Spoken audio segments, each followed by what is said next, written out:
श्रीपाद बाबा व श्री सच्चिदानंद सद्गुरू रामदास बाबांच्या पदर स्पर्शाने पावन झालेल्या श्री क्षेत्र कामोने ते श्री क्षेत्र पंढरपूर आषाढी वारी पायी दिंडी सोहळा 2024 च्या अनुषंगाने आज मजल दर मजल करत या कोकाट्या बाबांच्या घरी अन्नदानासाठी नाश्त्याच्या कार्यक्रमासाठी येऊन ठेवतो.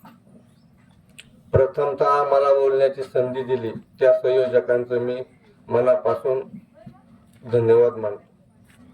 मित्र, महाराष्ट्राच्या व भारताच्या जडणघडणीमध्ये संतांचा मोठा सिंहाचा वाटा आहे. संतांनी देव देश धर्मासाठी मोठी क्रांती केली आणि आपला धर्म अबाधित ठेवून अखंड महाराष्ट्राची त्यांनी वाटचाल केली आणि नव्या पिढीला एक आदर्श घालून दिला की संतांचं कार्य किती मोठे आहे. आपणाशी ठावे ते इतरांना द्यावे, शहाणे करून सोडा सकळ जन, छाती ठोकपणे सांगणारे तुकाराम महाराज यांना सुद्धा मी प्रथमतः अभिवादन करतो. महाराष्ट्रात संतांनी मोठं परिवर्तन घडवलं प्रबोधनाच्या माध्यमातून. कीर्तन प्रवचन ही प्रबोधनासाठी असतात, समाजाच्या वंचित घटकाच्या उन्नतीसाठी असतात.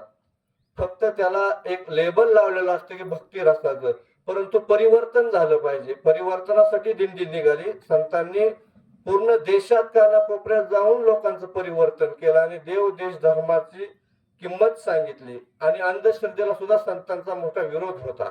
संत तुकडोजी महाराज, संत गाडगे महाराजांनी सुद्धा या देशात भरपूर असं परिवर्तनाचं काम केलं.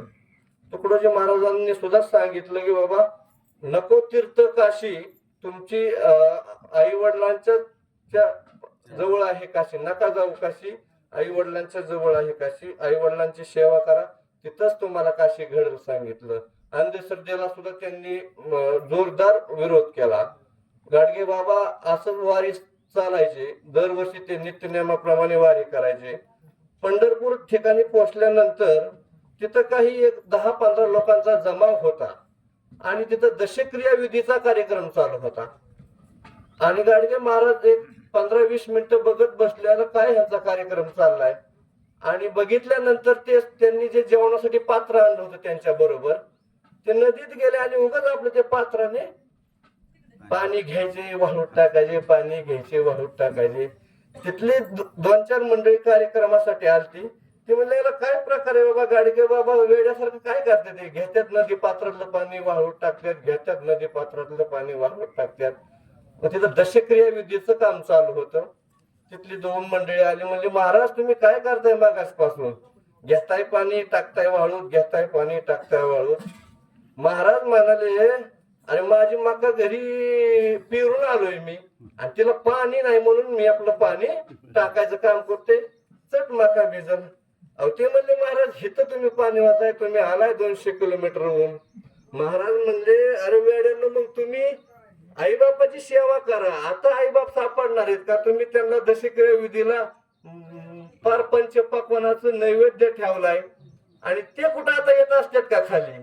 म्हणून महाराजांनी सांगितलं की काय असेल ते हयात असताना आई वडिलांची सेवा करा, त्याचं भाग्य तुम्हाला लागल. परत काय फायदा नाही दशक्रिया विधीला, काय ते वर्षभरात इतका मोठा खर्च करून काय फायदा नाही. त्यांची ऐन तरुणपणात त्यांची सेवा करा, त्यांना लहान बाळासारखं वागवा. कारण म्हातारपण हे लहान बाळासारखं असतं, त्यांचे छंद पुरवावे लागतात. आमच्या गावात जर बघितलं तर म्हातारीच माणसं हॉटेलला असतात, त्यांना म्हातारपणी चांगलं मुलं खावं वाटतं म्हणून त्यांना म्हातारपणी सांभाळा लहान बाळासारखं. संतांनी सुद्धा मोठं कार्य आहे, तात्यांचं सुद्धा किती मोठं योगदान आहे दिंडीसाठी.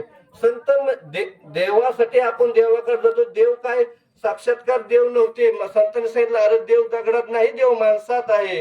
ही देव झालेले आहेत ते माणसंच होती. त्यांनी फक्त आयुष्यभर सत्कर्म केलं, समाजाचं परिवर्तन केलं, वंचित घटकाला त्या प्रवाहात आणलं, म्हणून ते संत नावारूपाला आले.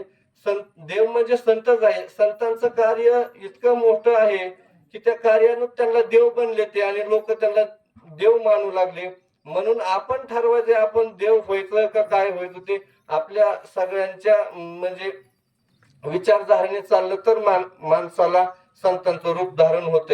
तसं संत व्हायला बी काय उठून लगेच माझ्यासारखं 8 दिवस वारीत यायचं, विठ्ठल विठ्ठल म्हणायचं आणि 12 महिने परत स्वतःसाठी त्या प्रवाहात व्हायचं. तशाने संत होत नसतं. संत होण्यासाठी घरावर प्रपंचावर तुळशी पात्र ठेवून काम करावं लागतं. अखंड प्रपंचाकडे दुर्लक्ष करून या समाजासाठी सर्व घटकांसाठी काम करावं लागतं. तेव्हा देवाला सुद्धा देवपण, संतांना सुद्धा संतपण येतं.